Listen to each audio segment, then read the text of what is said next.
नमस्कार, कैसे हैं आप लोग। उम्मीद करते हैं आप लोग मस्त और ज़बरदस्त और ज़िंदाबाद होंगे। आशा है आप लोग की पढ़ाई ज़बरदस्त तरीके से चल रही होगी और आप लोग अपनी पढ़ाई को बराबर तरीके से करते रहे होंगे। तो साथियों, ये है रेलवे भर्ती बोर्ड परीक्षा 2024 के लिए साइंस का प्रैक्टिस सेट नंबर 7 है। इसके पहले हमने आपको 6 प्रैक्टिस सेट ऑलरेडी प्रोवाइड करवा चुके हैं, तो आप लोग वीडियो के माध्यम से जाके देख सकते हैं हमारी 6 प्रैक्टिस सेट। तो ये है साथियों, हमने फिजिक्स से 10 क्वेश्चन लिए हैं और बायोलॉजी से 10 क्वेश्चन लिए हैं और केमिस्ट्री से 10 क्वेश्चन लिए हैं। तीनों सब्जेक्ट से, माने तीनों साइंस से 10-10 क्वेश्चन इसमें डाले हैं इस वीडियो में। और जितने क्वेश्चन हैं सारे क्वेश्चन प्रीवियस ईयर में पूछे गए क्वेश्चन हैं, वो चाहे एलपी में हो, एनटीपीसी में हो, ग्रुप डी में हो या आरपीएफ में हो, कहीं ना कहीं प्रीवियस ईयर में पूछा गया क्वेश्चन है। तो आइए वीडियो को स्टार्ट करते हैं और देखते हैं वीडियो के माध्यम से सवालों को। और एक क्वेश्चन से आपको काफ़ी डिटेल मिलने वाली है। तो आइए शुरुआत करते हैं बिना देरी किए हुए वीडियो को। पहला क्वेश्चन है, मानवीय विकास के संबंध में हाल ही में खोज की गई कड़ी कौन सा जीवाश्म की खोज है? लूसी, होमो नलेडी, होमोसेपियंस, ऑस्टियोपिथिलिन्स। कौन सा ऑप्शन सही होगा बताइए आप लोग। ये रेलवे एनटीपीसी ऑनलाइन परीक्षा 22 अप्रैल 2016 की सेकेंड पाली की है, सेकेंड पाली का क्वेश्चन है।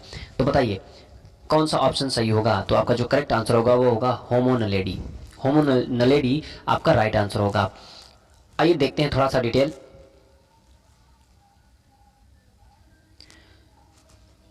मानवीय विकास से संबंधित हाल ही में होमो नलेडी जीवाश्म की खोज हुई। होमो नलेडी जीवाश्म की खोज दक्षिण अफ्रीका में सर्वप्रथम वर्ष 2013 में हुई। कहाँ पे हुई थी? दक्षिण अफ्रीका में। और कब हुई थी? 2013 में हुई थी। जबकि अंतर्राष्ट्रीय स्तर पर इसकी औपचारिक रूप से घोषणा वर्ष 2015 में की गई। ठीक है, तो ये था नलेडी जीवाश्म की खोज किए थे दक्षिण अफ्रीका में वर्ष 2013 में, और अंतर्राष्ट्रीय स्तर पर इसकी जो घोषणा हुई थी वो 2015 में किया गया था। ठीक है, मानवीय विकास से संबंधित। अगला क्वेश्चन है, जैव आवर्धन। क्वेश्चन नंबर 2 है, जैव आवर्धन या जैव संचय जिसे कहते हैं का कारण क्या है? ओजोन, आर्गेनोक्लोरीन, लाइकेन या प्रोटीन, क्या है? तो आपका जो राइट आंसर होगा वो होगा आर्गेनोक्लोरीन। आर्गेनोक्लोरीन आपका जैव आवर्धन का कारण है। ठीक है, अब देखते हैं थोड़ा सा डिटेल। अनेक प्रकार के कीटनाशक पदार्थ, खरपतवारनाशी व अन्य क्लोरीन युक्त पदार्थ ऐसे पदार्थ हैं जिनका जीवधारियों द्वारा बहुत कम विघटन होता है। ये पदार्थ खाद्य श्रृंखला द्वारा पौधों व जंतुओं के शरीर में पहुंच जाते हैं और वहीं पर संचित होते रहते हैं। इनकी सांद्रता प्रत्येक ट्रैफिक स्तर पर बढ़ती जाती है और उच्च उपभोक्ता में अधिकतम हो जाती है। इस क्रिया को जैव आवर्धन कहते हैं। तो समझ में जैव आवर्धन किसे कहते हैं? अगर उदाहरण की बात करें तो आर्गेनोक्लोरीन, डीडीटी, बीएचसी आदि मानव शरीर में श्रृंखला के माध्यम से पहुंचकर विषैला प्रभाव दिखाते हैं। ठीक है, तो ये है जो है ये मानव शरीर में पहुंच करके विषैला प्रभाव दिखाते हैं। अगला क्वेश्चन है, निम्नलिखित में से कौन सा वह विचार है कि नई प्रजातियों का विकास उनके परिभाषित लक्षणों में अचानक एवं अप्रत्याशित परिवर्तन के कारण हुआ है? कौन सा वह विचार है? प्राकृतिक चयन, उत्परिवर्तन, पुनर्संयोजन, नॉन रैंडम मैटिंग। क्या है? Non random mating. तो आपका जो राइट आंसर होगा वो होगा उत्परिवर्तन। उत्परिवर्तन आपका राइट आंसर होगा। ठीक है, उत्परिवर्तन सिद्धांत के अनुसार, उत्परिवर्तन सिद्धांत के अनुसार नई प्रजातियों का विकास उनके परिभाषित लक्षणों में अकस्मात एवं अप्रत्याशित परिवर्तन के कारण होता है। उत्परिवर्तन सिद्धांत या उत्परिवर्तनवाद ह्यूगो डी व्रीज नामक वैज्ञानिक ने दिया। किसने दिया? ह्यूगो डी व्रीज नामक वैज्ञानिक ने। और उत्परिवर्तन जैव विकास के लिए कच्चा माल उपलब्ध कराता है। ध्यातव्य है कि जो उत्परिवर्तन जीन्स में होते हैं वही दूसरी पीढ़ी में स्थानांतरित हो जाते हैं। तो ये था उत्परिवर्तन सिद्धांत के अनुसार जो सिस्टम चलता है, स्थानांतरित होती है पीढ़ी दर पीढ़ी वो। ठीक है, अगला क्वेश्चन है, पेट की परत में कुछ ग्रंथियों की कोशिकाओं से कौन सा एसिड स्रावित होता है? हाइड्रोक्लोरिक, एथोनाइक, फार्मिक या नाइट्रिक।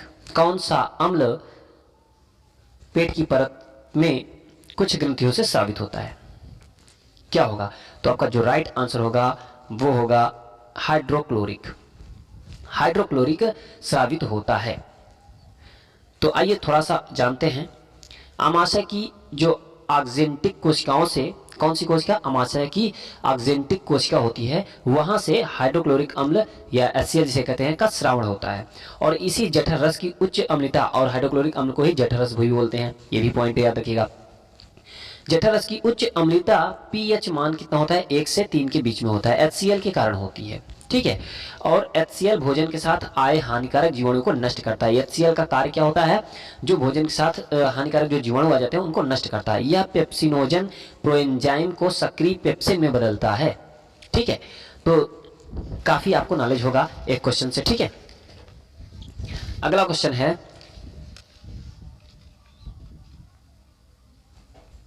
आनुवंशिकता के नियम किसने प्रस्तावित किए थे? आनुवंशिकता के नियम किसने प्रस्तावित किए थे? Thomas Robert Malthus, John Maynard Keynes, Gregor Mendel या डोनाल्ड बेयर? किसने किया था? तो आपका जो राइट आंसर होगा वो होगा ग्रेगर मेंडल। ग्रेगर मेंडल ने आनुवंशिकता के नियम को प्रस्तावित किया था। ठीक है, ग्रेगर मेंडल साहब। अब ग्रेगर जॉन मेंडल ने वंशागति के सिद्धांत बनाकर आधुनिक आनुवंशिकी की नींव डाली। इन्हें आनुवंशिकी का पिता कहते हैं, ग्रेगर जॉन मेंडल जी को। ठीक है। अगला क्वेश्चन है, आमतौर पर वर्णांधता जिसे कलर ब्लाइंडनेस भी कहते हैं, आमतौर पर वर्णांधता या कलर ब्लाइंडनेस कहते हैं, क्या है? एक आनुवंशिक प्रकृति है, एक गैर आनुवंशिक स्थिति है, जीवन शैलीगत बीमारी है, प्रकाश में अनावरण के कारण। क्या है वर्णांधता? क्या है? तो आपका जो राइट आंसर होगा एक आनुवंशिक प्रकृति है, एक आनुवंशिक प्रकृति है वर्णांधता, जिसे कलर ब्लाइंडनेस कहते हैं। ठीक है। वर्णांधता जिसे कलर ब्लाइंडनेस कहते हैं एक आनुवंशिक प्रकृति है, जिसे एक्स संलग्न रोग कहते हैं। क्या कहते हैं? एक्स संलग्न रोग। और वर्णांध व्यक्ति लाल व हरे रंग का भेद नहीं कर पाता। जिसको वर्णांधता की कमी होती है वह हरे और लाल रंग का भेद नहीं कर पाता, इसलिए इस रोग को लाल हरा अंधापन भी कहते हैं। तो नाम याद रखिए, लाल हरा अंधापन किस रोग को कहते हैं? कलर ब्लाइंडनेस या वर्णांधता को कहते हैं। इस रोग में स्त्री वाहक या कैरियर की भूमिका में रहती है। ठीक है। अगला क्वेश्चन है, विकास का सिद्धांत किसके द्वारा प्रस्तावित किया गया था?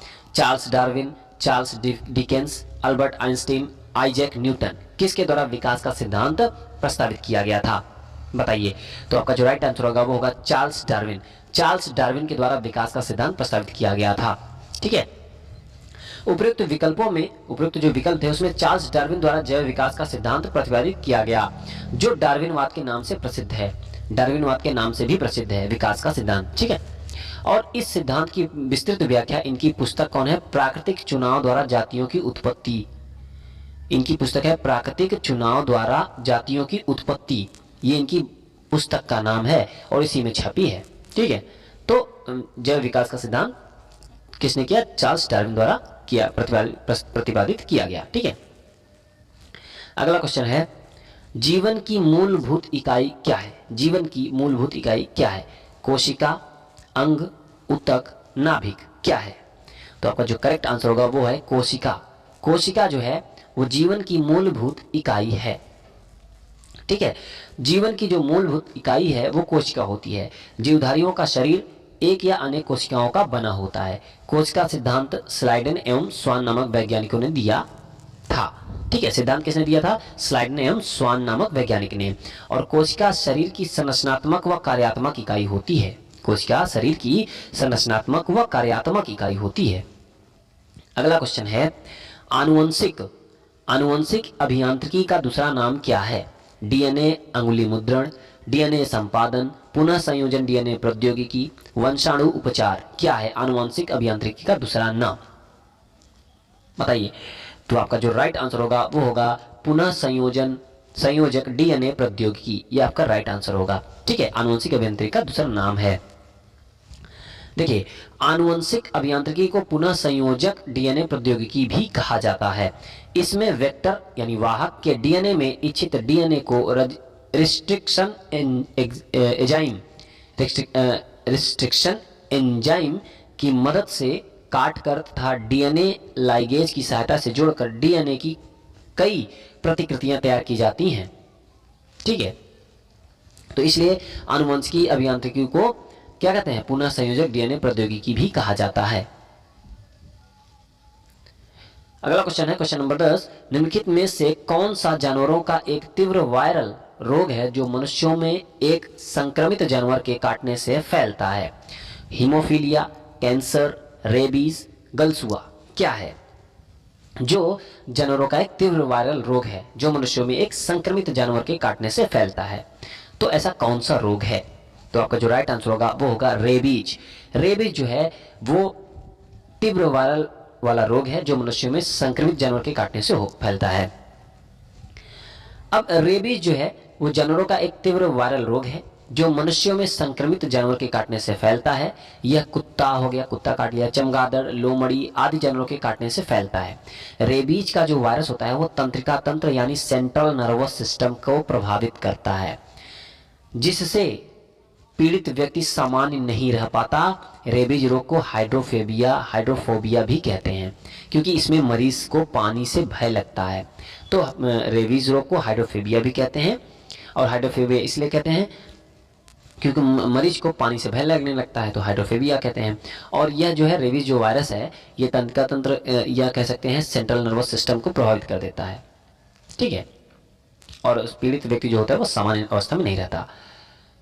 तो ये थे कुछ इंपॉर्टेंट जानकारी।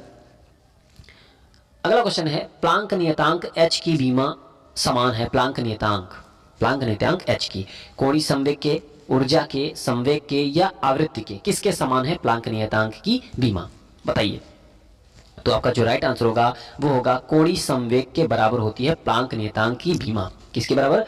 कोणीय संवेग के बराबर होती है। ठीक है, प्लांक नियतांक थोड़ा सा डिटेल जानते हैं, व्याख्या देखते हैं। जो प्लांक नियतांक होता है वो H बराबर होता है E/V। क्या होता है? E/V होता है। और जहां E क्या होता है? फोटान की ऊर्जा होता है, और V क्या होता है? फोटान की आवृत्ति होता है। ठीक है, फोटान की ऊर्जा, फोटान की आवृत्ति। ठीक है, और इसलिए H की जो बीमा होगी ml/T2 होता है। फोटान की ऊर्जा की ml/T2 और आवृत्ति T-1। तो T जब ऊपर जाएगा तो ml/T1 हो जाएगा। क्या हो जाएगा? ml/T1। ठीक है, ये हो जाएगा कोणीय संवेग। और कोणीय संवेग बराबर क्या होता है? I इंटू ओमेगा, और I mr² इंटू ओमेगा। तो बीमा क्या बनेगा? बीमा बन जाएगा ml/T1। देखिए ये दोनों सेम है, तो कोणीय संवेग भी सेम है, प्लांक नियतांक का भी जो है वही कोणीय संवेग का है। तो अतः प्लांक नियतांक की बीमा व कोणीय संवेग की बीमा समान है। ठीक है, कोणीय संवेग होता है I इंटू ओमेगा होता है, I इंटू ओमेगा होता है। ठीक है, अगला क्वेश्चन देखते हैं। अगला क्वेश्चन है किलोवाट घंटा किसकी इकाई है? किलोवाट घंटा शक्ति की है, ऊर्जा का है, आवेग है या बल? किसकी इकाई है किलोवाट घंटा? तो आपका राइट आंसर जो होगा वो होगा ऊर्जा। ऊर्जा की इकाई है किलोवाट घंटा। ठीक है, आइए थोड़ा सा व्याख्या समझते हैं। 1 किलोवाट शक्ति द्वारा यदि 1 घंटे में तय कार्य किया जाता है तो उसमें खर्च ऊर्जा 1 किलोवाट घंटा कहलाती है। अतः यह ऊर्जा क्या है? ऊर्जा की इकाई है। समझ में आई पॉइंट? 1 किलोवाट शक्ति द्वारा यदि 1 घंटे तक कार्य किया जाता है तो उसमें खर्च ऊर्जा 1 किलोवाट घंटा कहलाती है। अतः यह ऊर्जा की इकाई है। अगला क्वेश्चन है कोणीय वेग की बीमा क्या होती है? क्वेश्चन नंबर 13 है कोणीय वेग की बीमा क्या है? ml/T-1, ml/T-1, m0 l0 T-1, इनमें से कोई नहीं। क्या होगा? तो आपका जो राइट आंसर होगा वो होगा m0 l0 T-1 होता है कोणीय वेग की बीमा।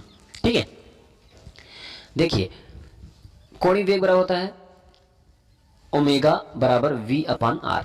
V/R होता है, V की बीमा L/T-1 होगा और R की बीमा L होता है। ठीक है, तो इसलिए ओमेगा की जो माने कोणीय वेग की जो बीमा निकल के आएगी वो निकल के आएगा, क्या होगा? T-1 निकला। उसके बाद जब T-1 तो M के साथ लिखेंगे तो m0 l0 T-1। ठीक है, तो इसलिए प्रवणता वेग एवं कोणीय वेग की विमा समान होती है। ठीक है, अगला क्वेश्चन है त्वरण की इकाई है। त्वरण की इकाई क्या है? मीटर प्रति second, metre into second, metre प्रति सेकंड स्क्वायर, मीटर प्रति सेकंड क्यूब, माइनस में मीटर प्रति सेकंड क्यूब। क्वेश्चन नंबर 14, तो आपका जो राइट आंसर होगा वो होगा क्या? मीटर प्रति सेकंड स्क्वायर होगा आपका राइट आंसर, त्वरण की इकाई है। ठीक है, व्याख्या देखते हैं। त्वरण की एमकेएस प्रणाली में जो इकाई होती है मीटर प्रति सेकंड स्क्वायर होती है। क्या होता है? मीटर प्रति सेकंड स्क्वायर होती है। और सीजीएस प्रणाली में इसकी इकाई जो होती है सेंटीमीटर प्रति सेकंड स्क्वायर होता है। ठीक है, सेंटीमीटर प्रति सेकंड स्क्वायर होती है सीजीएस पद्धति में, और एमकेएस पद्धति में जो इकाई मीटर प्रति सेकंड स्क्वायर। और त्वरण प्रति सेकंड वेग में वृद्धि को कहते हैं, त्वरण प्रति सेकंड वेग में वृद्धि को कहते हैं। त्वरण बराबर होता है वेग परिवर्तन बटे समय अंतराल, यानी त्वरण ए बराबर होता है delta we upon delta T, यानी वेग परिवर्तन माने समय अंतराल। और यहाँ पे अगर डेल्टा वी की बात करें तो मीटर प्रति सेकंड होता है, और मीटर प्रति सेकंड होगा, और डेल्टा एल सेकंड टी जो होता है डेल्टा टी वो सेकंड होगा। तो इसलिए जो त्वरण की इकाई बनेगी मीटर प्रति सेकंड स्क्वायर बनेगा, और बीमा क्या होगा? L T minus one, M zero L one T minus two. ठीक है, अगला क्वेश्चन है 1 किलोमीटर में कितने मिलीमीटर होते हैं? 1 किलोमीटर में 1000,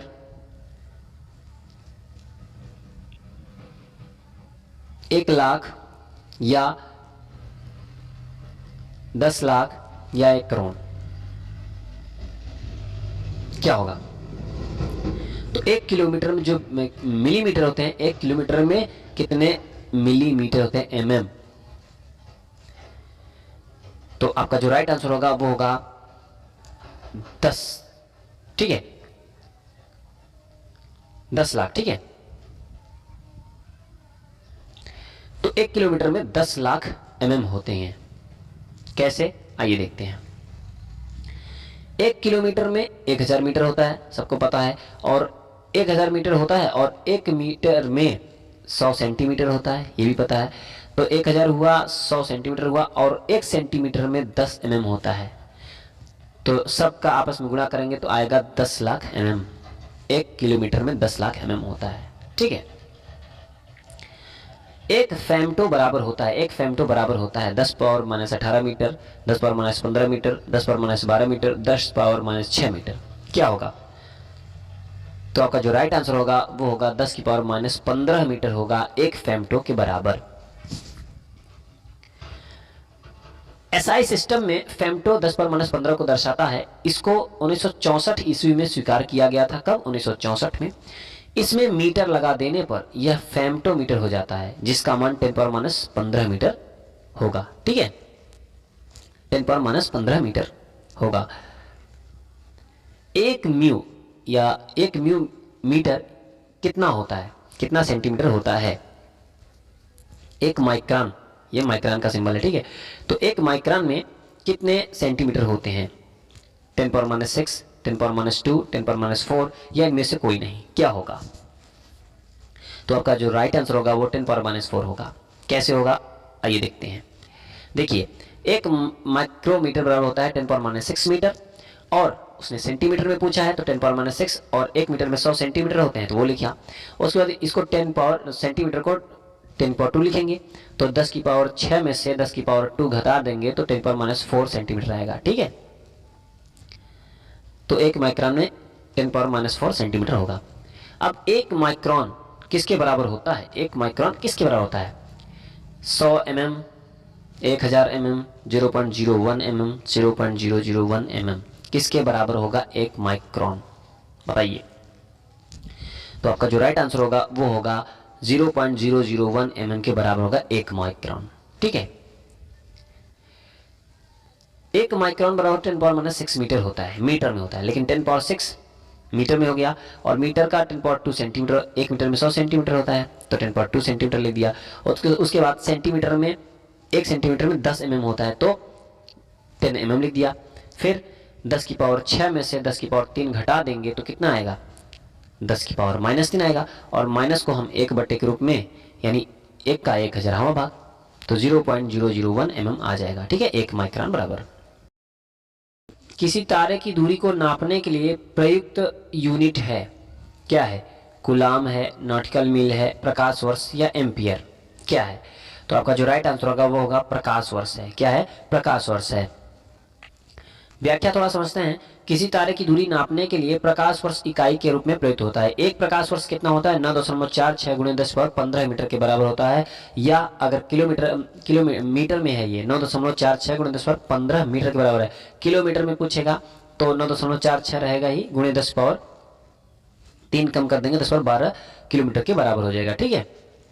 अगला क्वेश्चन है, गति के नियमों का प्रतिपादन किसने किया? गति के नियमों का आर्किमिडीज, न्यूटन, आइंस्टीन, डार्विन, किसने किया था? तो क्वेश्चन नंबर 20 का आंसर करिए। तो आपका जो राइट आंसर होगा वो होगा न्यूटन ने। न्यूटन ने गति के नियमों का प्रतिपादन किया था। ठीक है, थोड़ा सा व्याख्या समझते हैं। सबसे पहले महान वैज्ञानिक सर आइजक न्यूटन ने 1687 में, डेट याद रखिएगा, 1687 ईस्वी में गति विषयक 3 नियमों का प्रतिपादन अपनी पुस्तक, कौन सी पुस्तक थी उनकी? प्रिंसिपिया में किया था।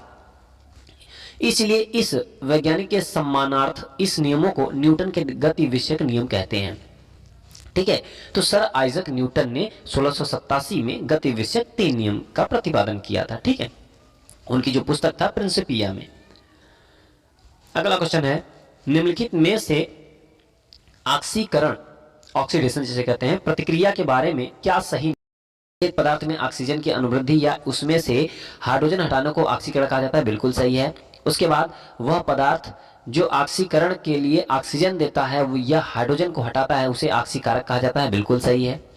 और ये तो बिल्कुल गलत है, इसे अभी छोड़ते हैं, इसके बारे में जानेंगे अभी। और धातुओं को जंग लगना ऑक्सीकरण प्रतिक्रिया का एक प्रभाव है। ठीक है, ये भी बिल्कुल सही है। तो आइए ऑप्शन सी के बारे में थोड़ा जानते हैं। हाइड्रोजनीकरण या हाइड्रोजिनेशन एक अपचयन क्रिया है। कैसा है? एक अपचयन क्रिया है, न कि ऑक्सीकरण, क्योंकि इसमें ऑक्सीजन की वृद्धि नहीं होती है, बल्कि हाइड्रोजन असंतृप्त वसीय अम्लों से संयुक्त होकर इन्हें संतृप्त वसीय अम्लों में बदल देता है। ठीक है, तो हाइड्रोजनीकरण एक अपचयनिक क्रिया है। अगला क्वेश्चन है, निम्नलिखित में से कौन सा रासायनिक प्रतीकों के बारे में सच नहीं है? नहीं है पूछा है। यह तत्वों के नामों के लिए आशुलिपि या शॉर्ट हैंड संकेतन है। यह सही है कि नहीं? तो बिल्कुल सही है। यह प्रतीक 1 या 2 अक्षरों के होते हैं, बिल्कुल सही है, यह भी सही है। यह प्रतीक 1 या 2 अक्षरों के होते हैं। ये जेम्स चैडविक और जे थॉमसन द्वारा प्रस्तावित किए गए थे, बिल्कुल गलत है, बिल्कुल गलत है। तो आपका correct answer option number C ही होगा, क्योंकि उसने नहीं पूछा है। तो जेम्स चैडविक और जे थॉमसन द्वारा प्रस्तावित नहीं किए गए थे। क्लोरीन के लिए रासायनिक प्रतीक Cl है, बिल्कुल सही है। ऑप्शन नंबर सी के बारे में थोड़ा सा जानते हैं। रासायनिक प्रतीकों को शुरू करने का प्रथम आधुनिक प्रयास स्वीडन के रासायनिक जे बर्जिलियस, किसने किया था? जे बर्जिलियस ने 1779 से 1848 तक द्वारा किया गया था।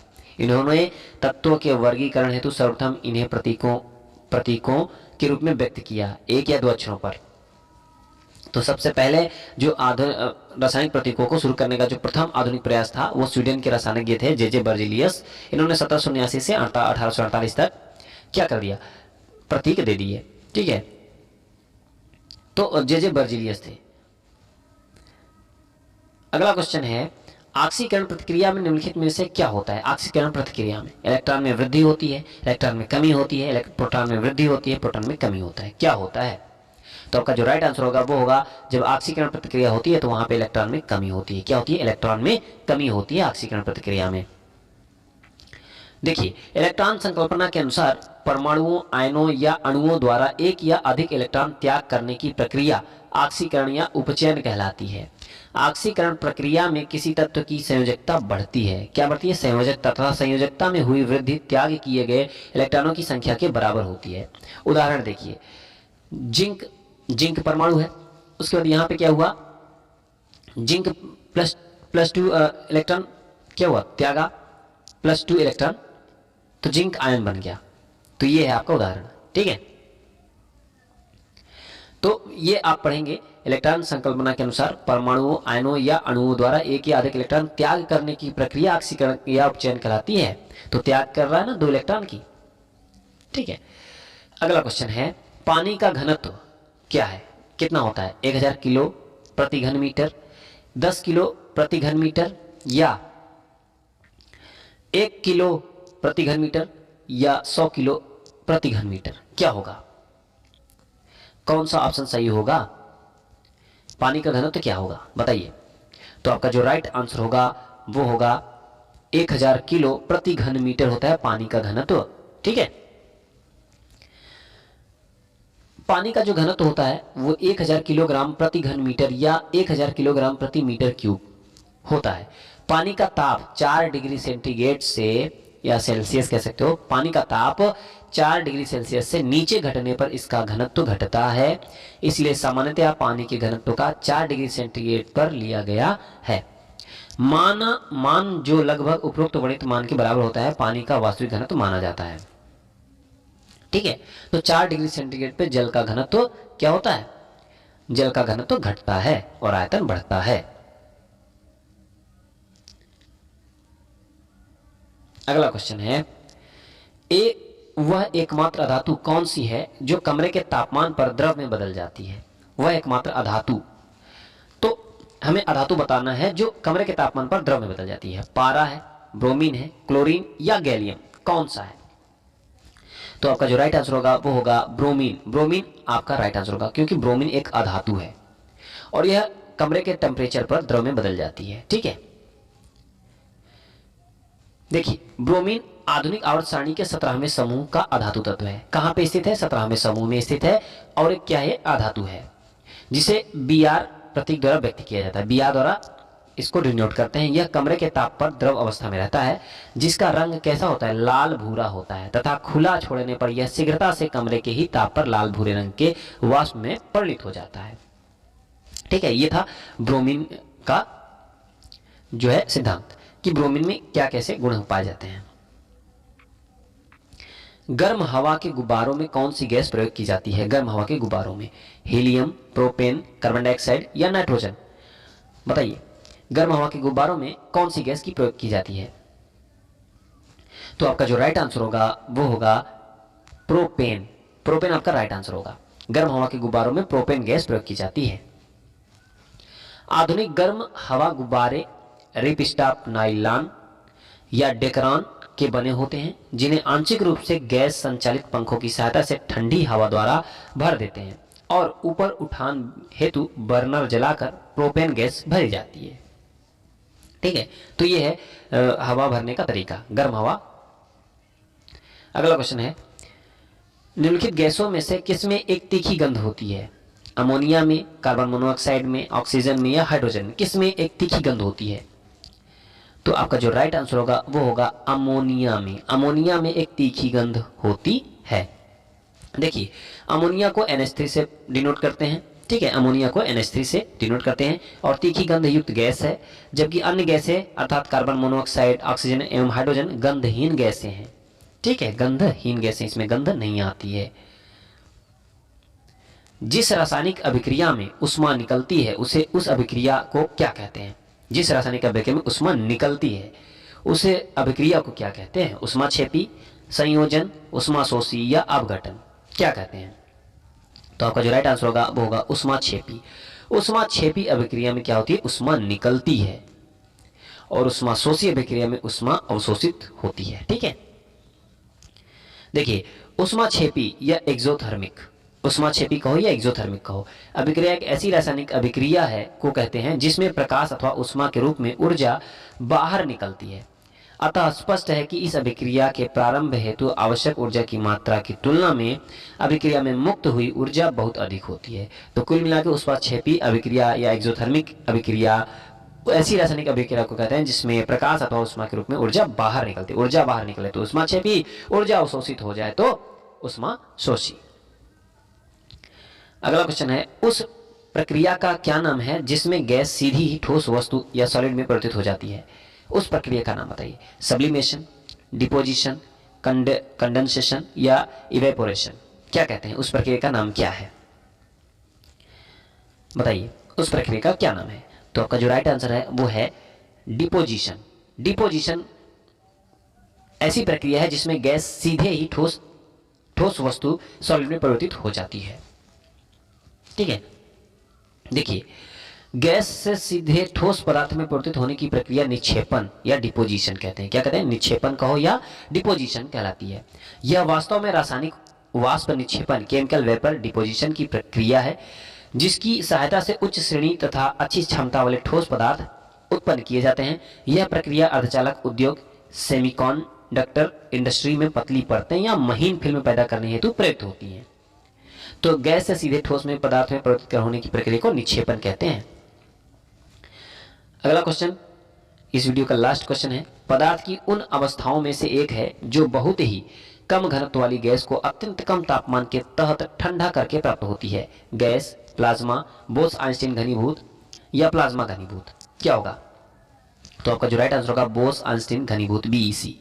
ठीक है, बोस-आइंस्टीन घनीभूत बीईसी पदार्थ की उन अवस्थाओं में से एक है जो बहुत ही कम घनत्व वाली गैस को अत्यंत कम तापमान के तहत ठंडा करके प्राप्त होती है।